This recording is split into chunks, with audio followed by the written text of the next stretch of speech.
Oke, halo teman-teman, aku Michael Brema Rivaldo Barus dengan NIM 2309447. Di video ini aku akan membahas terkait topik Systemic Functional Grammar.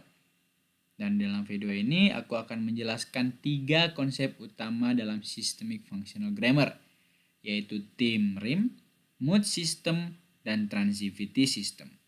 Lengkap dengan contoh dan analisis sederhana supaya lebih mudah untuk dipahami. Kita ke slide kedua, Introduction to SFG. Systemic Functional Grammar atau SFG merupakan teori tata bahasa yang dikembangkan oleh M.A.K. Holiday. Berbeda dengan grammar tradisional yang berfokus pada aturan atau bentuk kalimat, SFG melihat bahasa sebagai alat untuk membuat makna. Artinya, bahasa dipelajari berdasarkan bagaimana bahasa digunakan dalam konteks sosial. Misalnya untuk menyampaikan informasi, berinteraksi dengan orang lain, atau menggambarkan pengalaman. Dalam Systemic Functional Grammar, Holiday membagi fungsi bahasa ke dalam 3 makna utama. Yang pertama adalah ideational meaning, yang berkaitan dengan bagaimana pengalaman dipresentasikan dalam bahasa dan ini dianalisis melalui transitivity system. Yang kedua adalah interpersonal meaning, yaitu bagaimana penutur berinteraksi dengan pendengar yang dianalisis melalui mood system. Dan yang ketiga adalah textual meaning, yaitu bagaimana pesan disusun agar runtut dan mudah dipahami, yang dianalisis melalui theme rime. Dan di sini aku akan membahas ketiga sistem tersebut secara bertahap.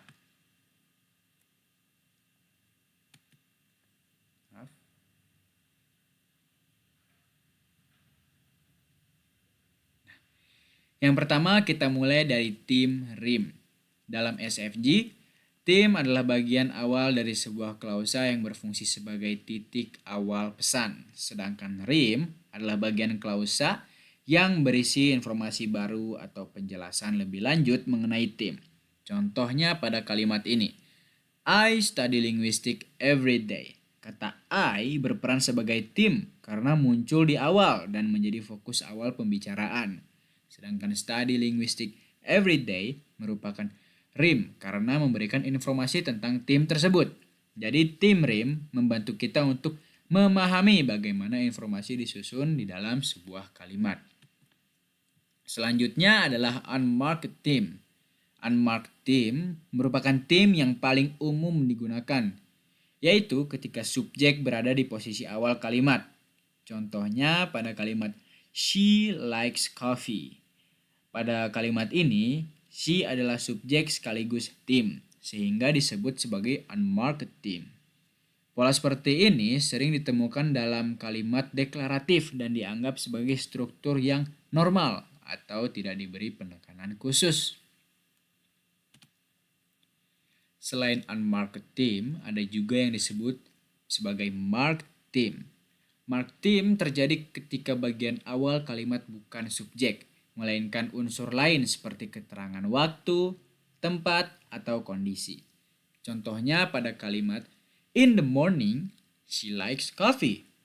Pada kalimat ini, in the morning ditempatkan di dalam klausa sehingga menjadi theme, meskipun secara fungsi bukan subjek. Penggunaan marked theme biasanya bertujuan untuk memberikan penekanan khusus, misalnya pada waktu atau tempat terjadinya suatu peristiwa. Nah, setelah memahami theme dan rime, kita juga perlu melihat bagaimana theme berkembang dari satu klausa ke klausa berikutnya. Pola perkembangan ini disebut sebagai thematic progression. Thematic progression membantu kita memahami bagaimana informasi disusun agar teks menjadi runtut dan mudah dipahami. Secara umum, terdapat 3 jenis thematic progression, yaitu constant theme, linear theme, dan split theme. Lanjut. Nah, jenis yang pertama adalah constant theme. Pada constant theme yang digunakan tetap sama di setiap klausa. Contohnya, she likes coffee, she drinks it every day. Di sini kata she terus digunakan sebagai theme, sehingga informasi berkembang tetapi fokusnya tetap sama. Jenis kedua adalah linear theme, yaitu ketika rhyme pada klausa pertama menjadi theme pada klausa berikutnya. Contohnya, I bought a book. The book is interesting. Kata a book awalnya muncul sebagai rhyme, lalu menjadi theme pada klausa selanjutnya. Nah, sekarang kita lihat contoh theme rhyme analysis. Pada kalimat yesterday, I finished my assignment. Kata yesterday berfungsi sebagai theme karena ditempatkan di awal kalimat. Theme ini juga termasuk marked theme karena berupa keterangan waktu, bukan subjek. Sedangkan bagian I finished my assignment merupakan rhyme karena berisi informasi utama yang ingin disampaikan. Dengan analisis ini, kita bisa melihat bahwa fokus awal pesan dimulai dari waktu kejadian. Selanjutnya, kita masuk ke sistem kedua dalam SFG, yaitu mood system. Mood system berkaitan dengan interpersonal meaning, yaitu bagaimana penutur berinteraksi dengan pendengar melalui bahasa. Melalui mood system, kita bisa melihat apakah sebuah klausa digunakan untuk memberi informasi, mengajukan pertanyaan, atau memberi perintah. Oleh karena itu, mood system biasanya diklasifikasikan ke dalam 3 jenis utama, yaitu deklaratif, interrogatif, dan imperatif.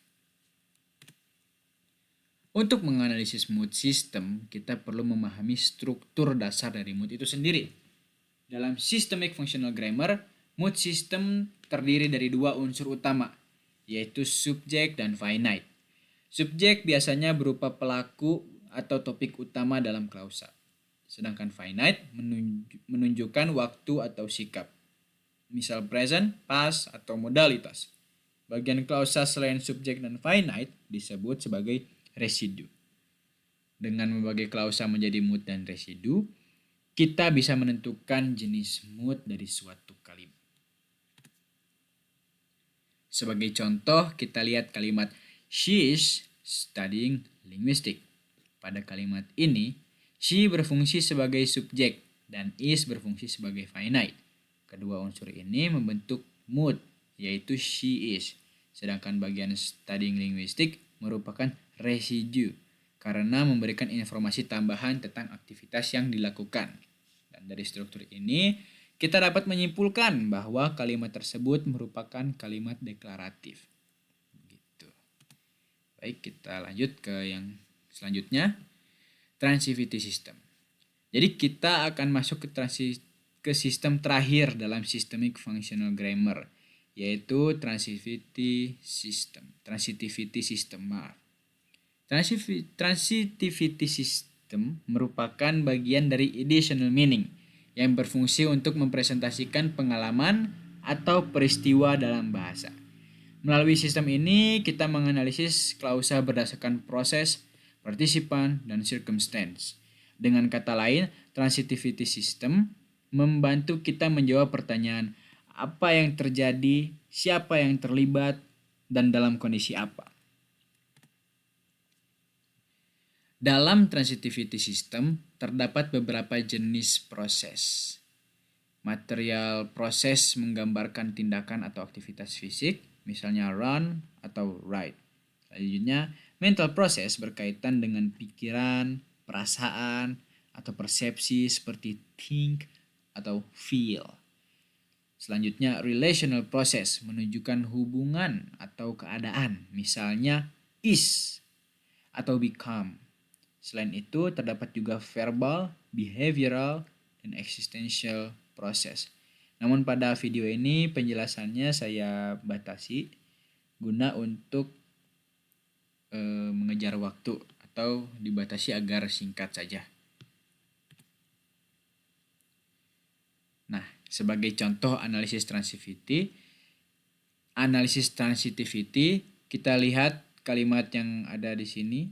She reads a book. Pada kalimat ini, she berfungsi sebagai aktor, yaitu pelaku dari suatu tindakan. Kata reads merupakan material proses karena menunjukkan aktivitas yang dilakukan. Sedangkan a book berfungsi sebagai goal, yaitu sasaran dari tindakan tersebut. Dengan analisis ini, kita bisa melihat bagaimana sebuah pengalaman dipresentasikan dalam klausa. Begitu kira-kira untuk transitivity system. Dan untuk kesimpulannya, systematic functional grammar itu membantu kita memahami bahasa berdasarkan fungsinya. Theme rim digunakan untuk melihat bagaimana informasinya disusun dalam teks. Mood system digunakan untuk menganalisis interaksi antar penutur dan pendengar.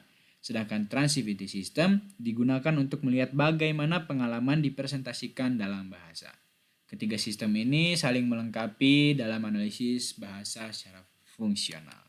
Dan demikianlah penjelasan dari saya mengenai systemic functional grammar yang dapat saya sampaikan. Semoga penjelasan ini dapat membantu teman-teman dalam memahami konsep dasar SFG dengan lebih mudah. Terima kasih atas perhatiannya. Thank you. Sampai jumpa.